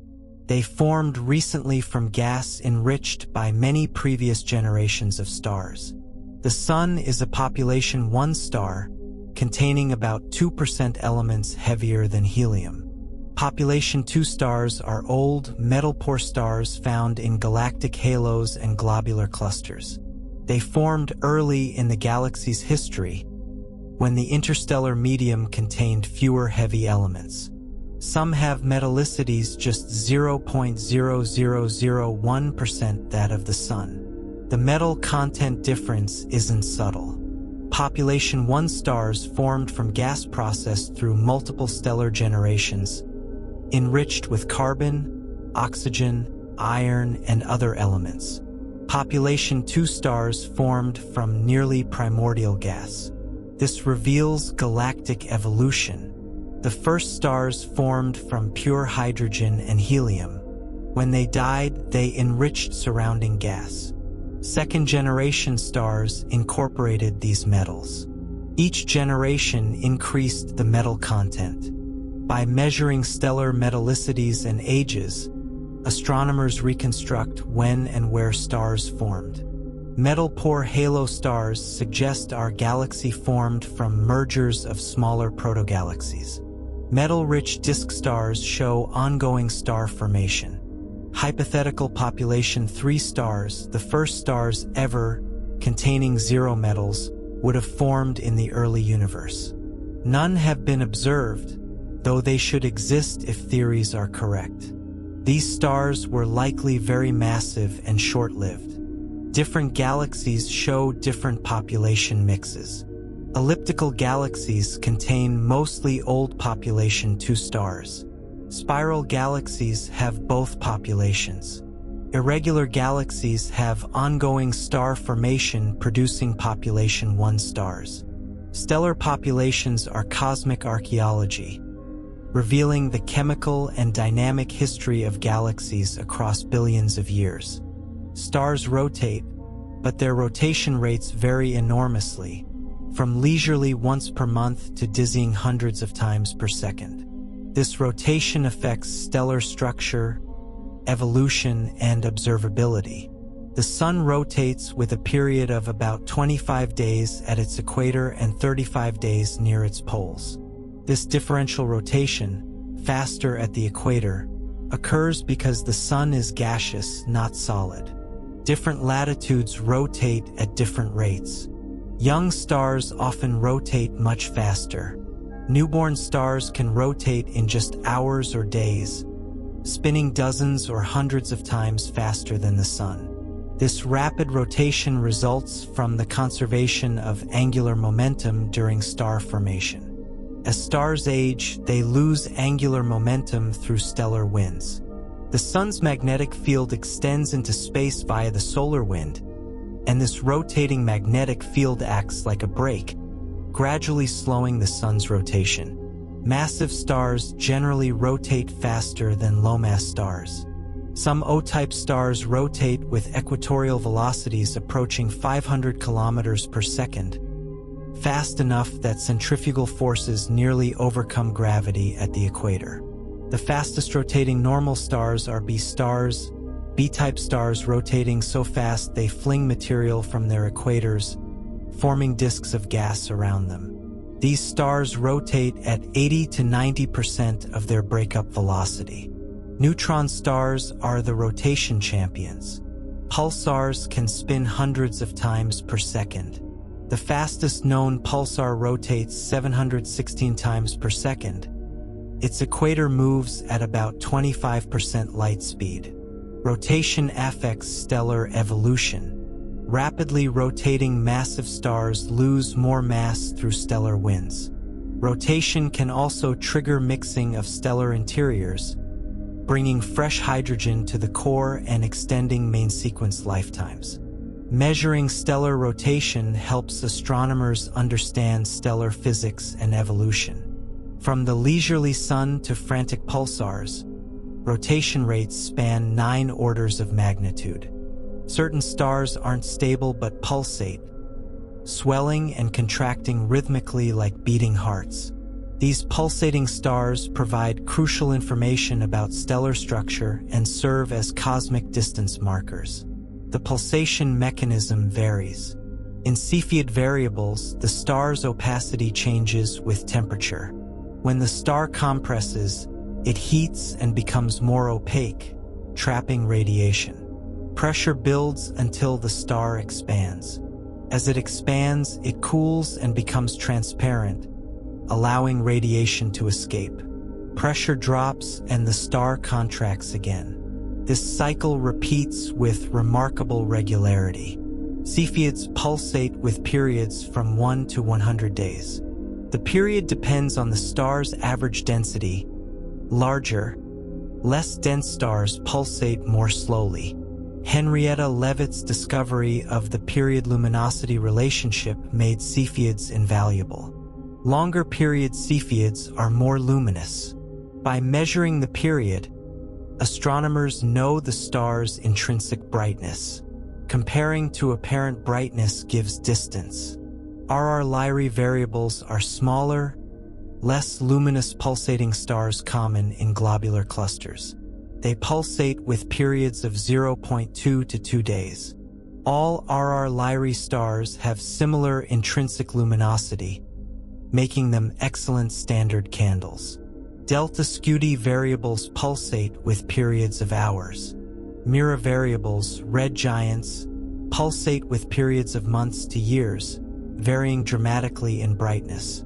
The sun doesn't pulsate like these stars, but it does experience subtle oscillations. Helioseismology studies these oscillations to probe the sun's interior structure, much like geologists use earthquakes to study Earth's interior.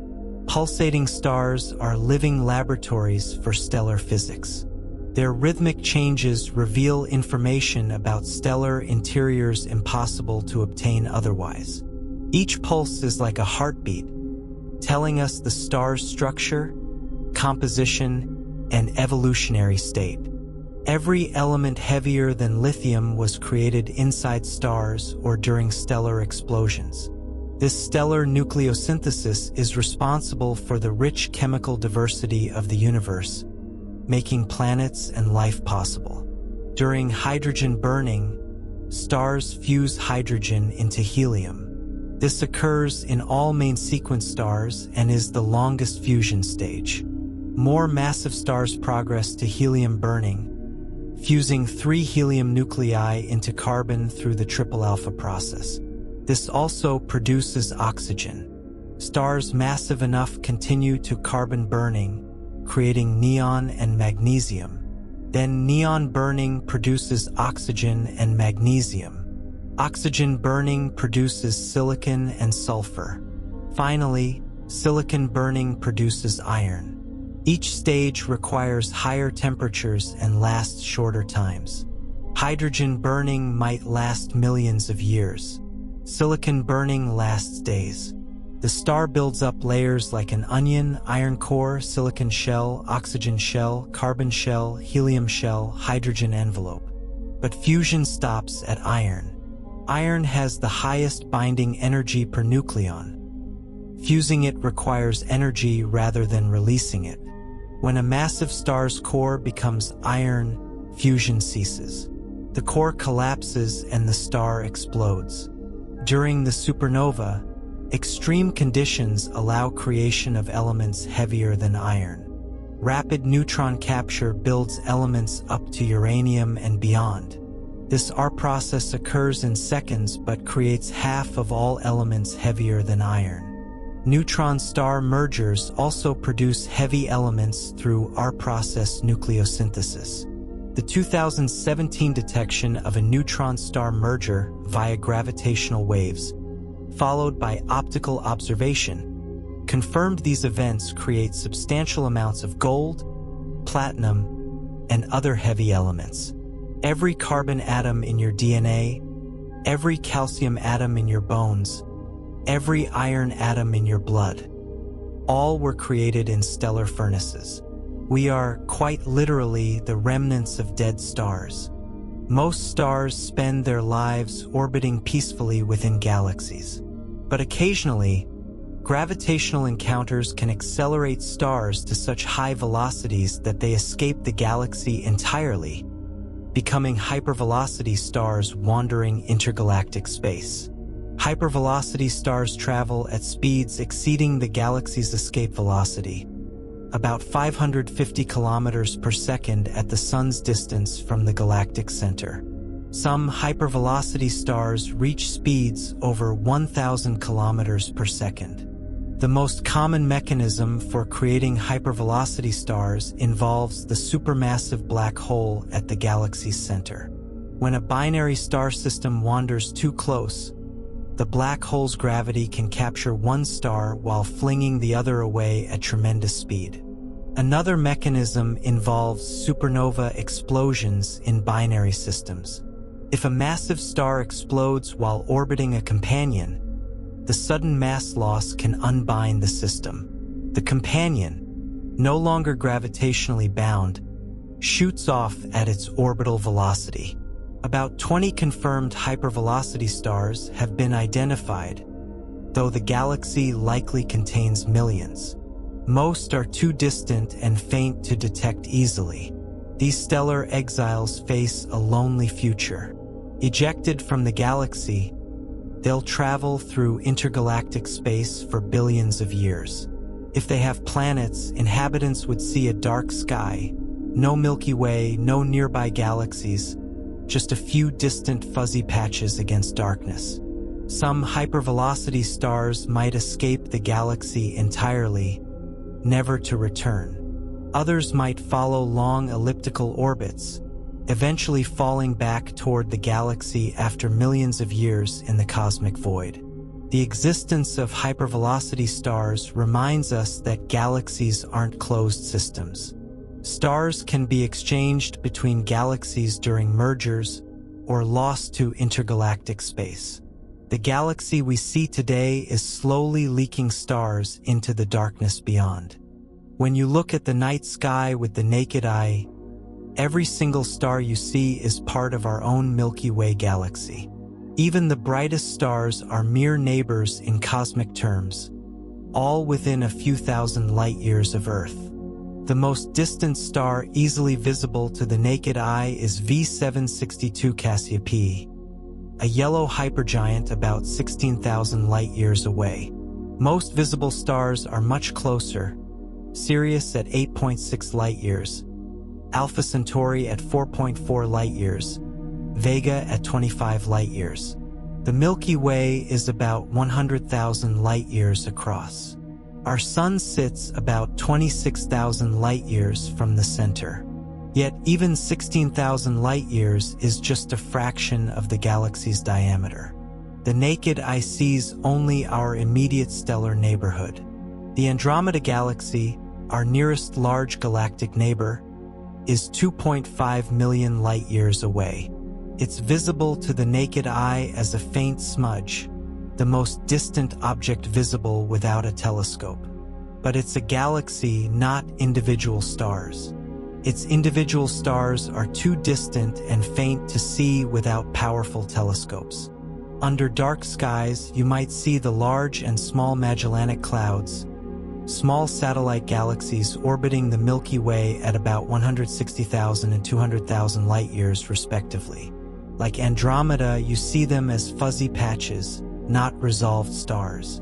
Powerful telescopes can resolve individual stars in nearby galaxies. The Hubble Space Telescope has photographed individual stars in galaxies dozens of millions of light-years away. But these require instruments far beyond human vision. This reminds us that despite seeing thousands of stars on a clear night, we're observing only our local neighborhood. The vast majority of stars in the universe, trillions upon trillions, are too distant to see, hidden in galaxies scattered across billions of light-years. Like Earth, stars possess magnetic fields generated by electric currents in their interiors. These stellar magnetic fields range from weak to extraordinarily powerful, profoundly affecting stellar behavior and surrounding space. The Sun's magnetic field is generated by the dynamo process. Convective motion of electrically conducting plasma creates and sustains magnetic fields. The Sun's field is complex and constantly changing, with a polarity that reverses every 11 years. Sunspots are regions where concentrated magnetic fields inhibit convection, creating cooler, darker areas on the surface. Solar flares and coronal mass ejections occur when magnetic field lines reconnect explosively, releasing enormous energy. The solar wind, the stream of charged particles flowing from the Sun, carries magnetic field lines into space, creating the interplanetary magnetic field that extends throughout the solar system. Other stars have similar magnetic activity, often much stronger. Young, rapidly rotating stars can have magnetic fields hundreds of times stronger than the Sun's. These stars display more frequent and powerful flares. Some stars called magnetic AP stars have fields thousands of times stronger than the Sun's, reaching several Tesla, comparable to powerful laboratory magnets. These fields affect stellar atmospheres, creating chemical peculiarities and stellar spots. Neutron stars possess the universe's strongest magnetic fields. Typical pulsar fields are about 1 billion Tesla. Magnetars, a special class of neutron stars, have fields reaching 100 billion Tesla, strong enough to distort atoms and affect the vacuum itself. These ultra-strong fields power magnetar outbursts, sudden releases of energy producing gamma-ray bursts visible across the galaxy. In 2004, a magnetar outburst briefly saturated detectors throughout the solar system. Stellar magnetic fields also affect planet habitability. Strong stellar magnetic activity produces flares and particle radiation that can strip away PL. Star formation isn't ancient history. It's ongoing throughout the universe. At this moment, new stars are being born in molecular clouds scattered through the Milky Way and other galaxies. The Orion Nebula, visible to the naked eye, is an active stellar nursery just 1,350 light-years away. Within this cloud, hundreds of young stars have formed in the past few million years, and more are forming now. The Eagle Nebula, famous for Hubble's Pillars of Creation image, shows dramatic star formation. These pillars are dense columns of gas and dust where new stars are coalescing, illuminated and sculpted by radiation from nearby young stars. Star formation occurs in giant molecular clouds, cold, dense regions where gas can collapse under gravity. These clouds are mostly hydrogen with temperatures around 10 to 20 Kelvin, just above absolute zero. The Milky Way forms about 1 to 2 new solar masses of stars per year. This might seem slow, but over millions of years, it produces billions of stars. More active galaxies can form hundreds of solar masses of stars annually. Not all regions form stars equally. Star formation requires dense, cold gas. The galaxy's spiral arms accumulate gas, triggering star formation and creating the blue appearance of spiral arms, blue from hot, young stars. Observations show star formation rate was higher in the past. The universe's peak star formation occurred about 10 billion years ago. Since then, the rate has declined as galaxies exhausted their gas supplies. Studying ongoing star formation helps astronomers understand how stars form. Unlike studying the Sun, already 4.6 billion years old, we can observe star formation in progress, watching protostars emerge from their natal clouds. The stars you see tonight are various ages, some billions of years old, others mere millions. The night sky is a tapestry mixing ancient and newborn stars. Stars aren't fixed in place. They're moving through space at various speeds and directions.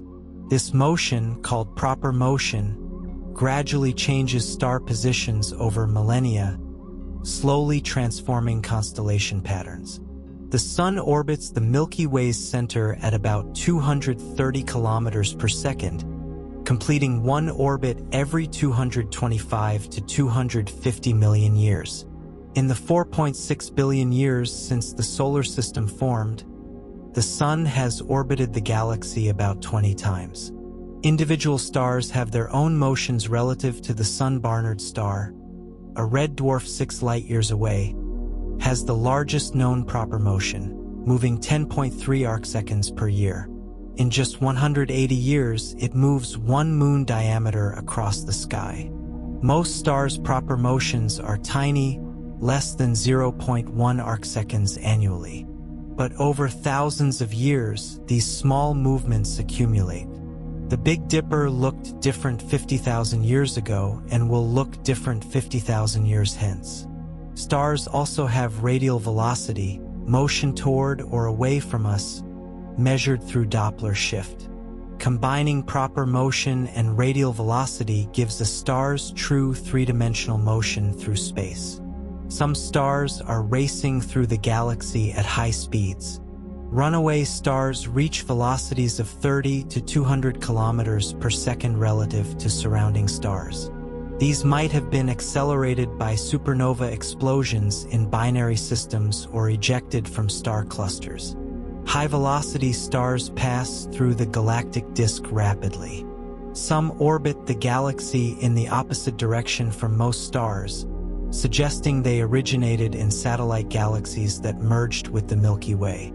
In about 1.3 million years, the star Gliese 710 will pass within 0.2 light-years of the Sun, close enough to potentially disturb comets in the Oort cloud, possibly triggering a comet shower. Stellar motions remind us the galaxy is dynamic. Stars orbit, interact, and occasionally have close encounters in this cosmic dance.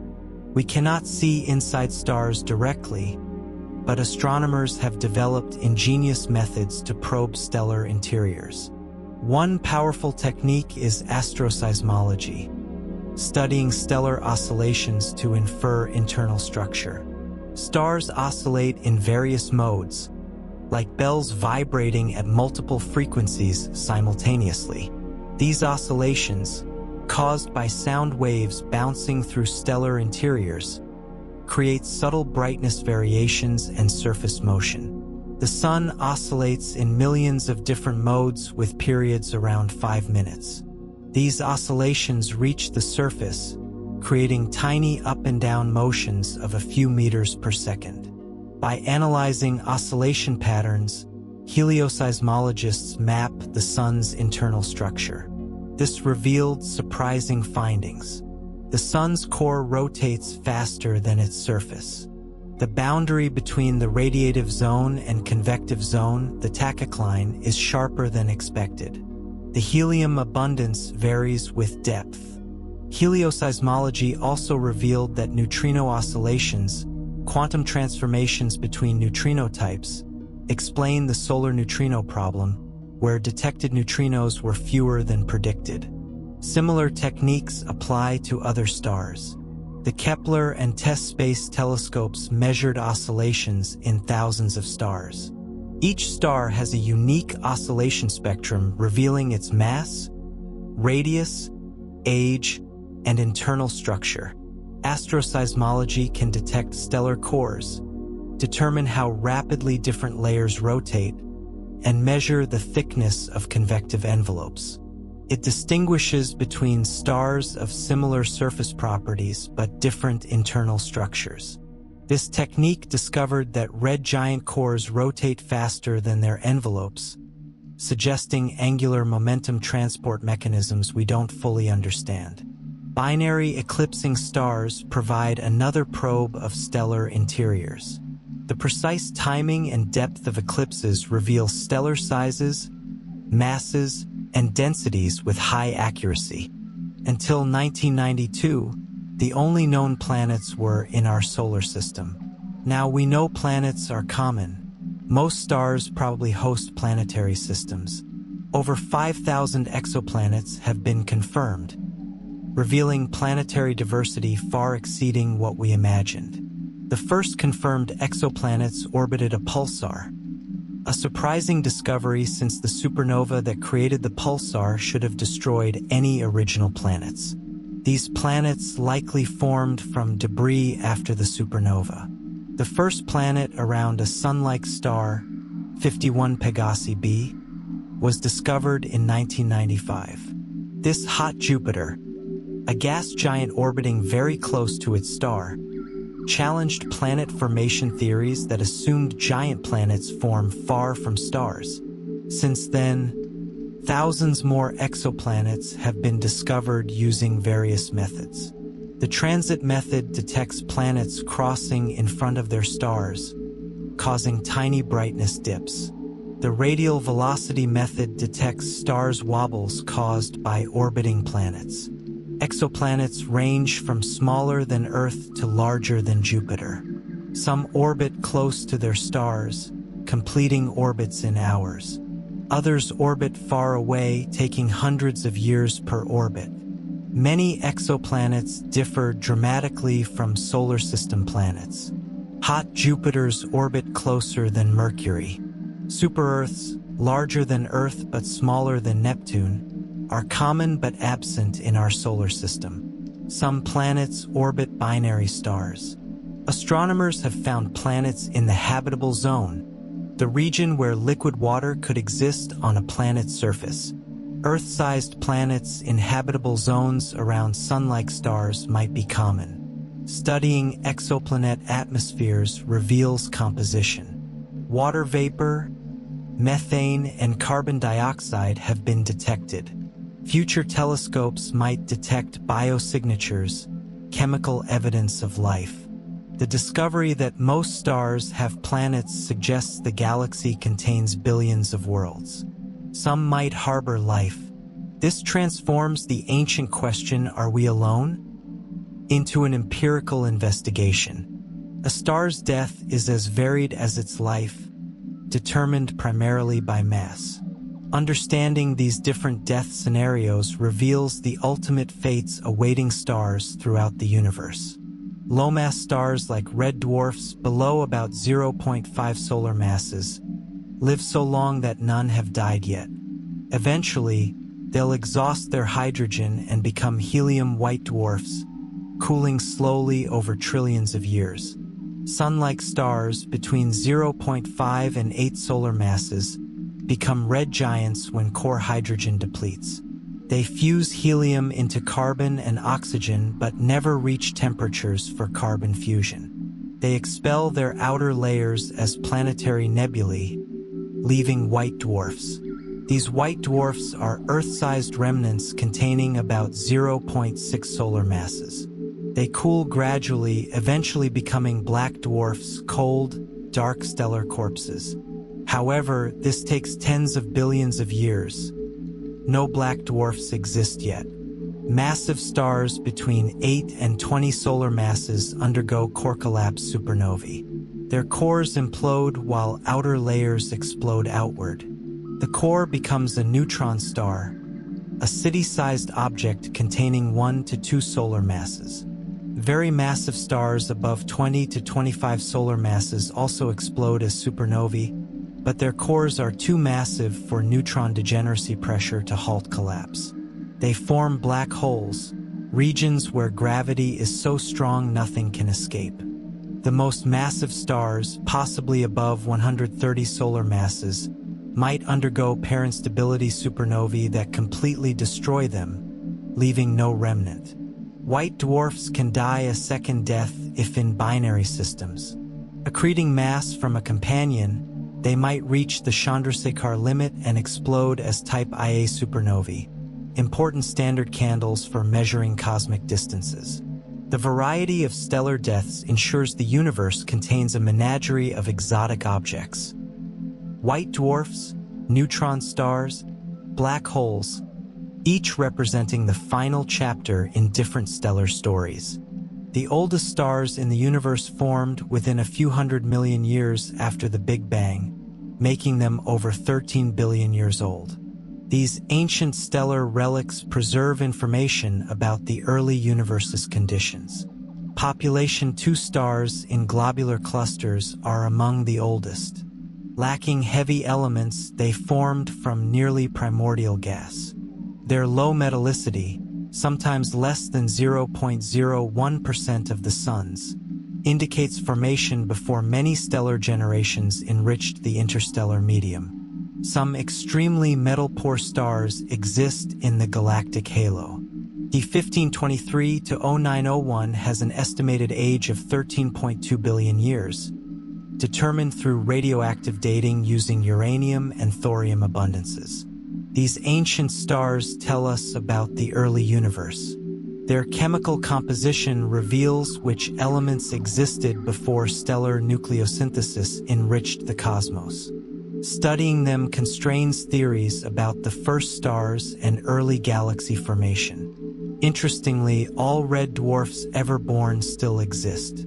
Even those forming shortly after the Big Bang haven't exhausted their fuel. The smallest red dwarfs live trillions of years.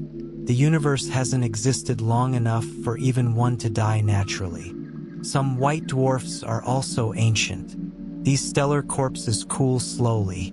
The oldest, coolest white dwarfs, dim and difficult to detect, are about 12 billion years old, formed when the universe was young.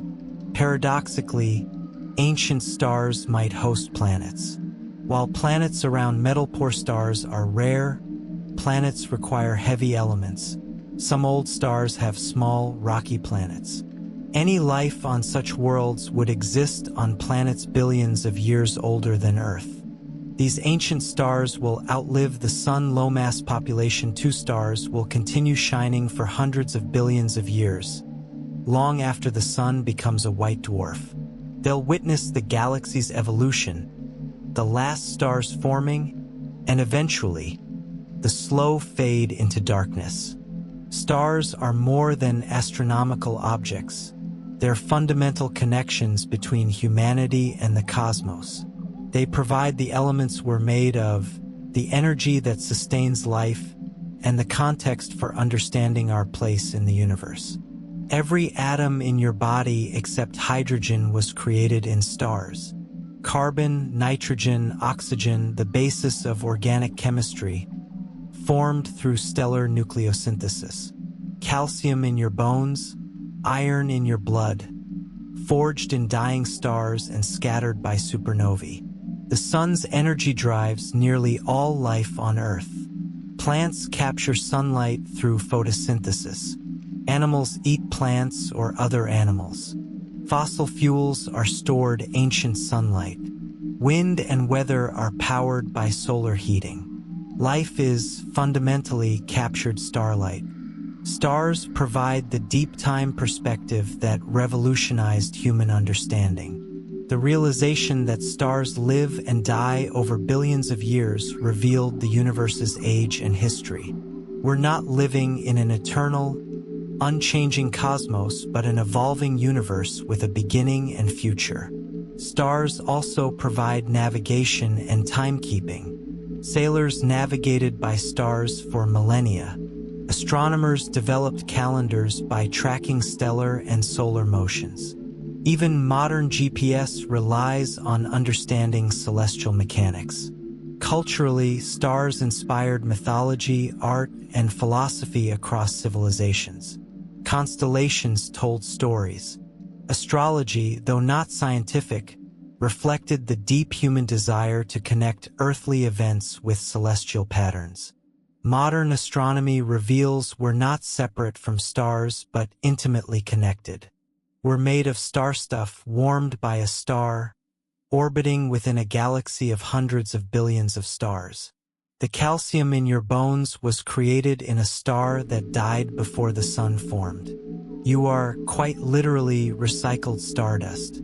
This cosmic perspective, understanding our connection to stars, is one of science's greatest gifts, revealing our place in a universe vast, ancient, and awe-inspiring. As we conclude this journey through stellar science, we return to the fundamental reason humans study stars: wonder. For thousands of years, humans have gazed at stars with awe, curiosity, and reverence. Ancient peoples saw divine beings in the stars. They imagined gods, heroes, and animals traced in constellations. They built monuments aligned with stellar risings and settings. Stars marked seasons, guided navigation, and inspired countless stories. Even as science revealed stars' true nature, not gods but massive spheres of plasma powered by nuclear fusion, the wonder only deepened. Stars aren't magical, but their reality is more remarkable than any myth. Consider what we've learned. Stars are born from collapsing gas clouds. They shine through nuclear fusion, converting mass to energy. They create heavy elements in their cores and scatter them through space. They live for millions to trillions of years. They die as white dwarfs, neutron stars, or black holes. Yet knowledge doesn't diminish wonder. Understanding that you're made of atoms forged in stellar furnaces makes you part of a cosmic story billions of years in the making. Knowing that light from distant stars traveled for years to reach your eyes connects you across space and time. The night sky remains what it's always been, a source of wonder, beauty, and mystery. We understand more than our ancestors, yet mysteries remain. What happens inside black holes? How did the first stars form? Are we alone? Each answered question reveals new mysteries. This is science's gift. Not final answers, but deeper understanding and new questions. Stars teach us about physics, chemistry, and cosmology, but they also teach humility, patience, and wonder. Look up tonight. Those distant points of light are suns, perhaps with planets, perhaps with life.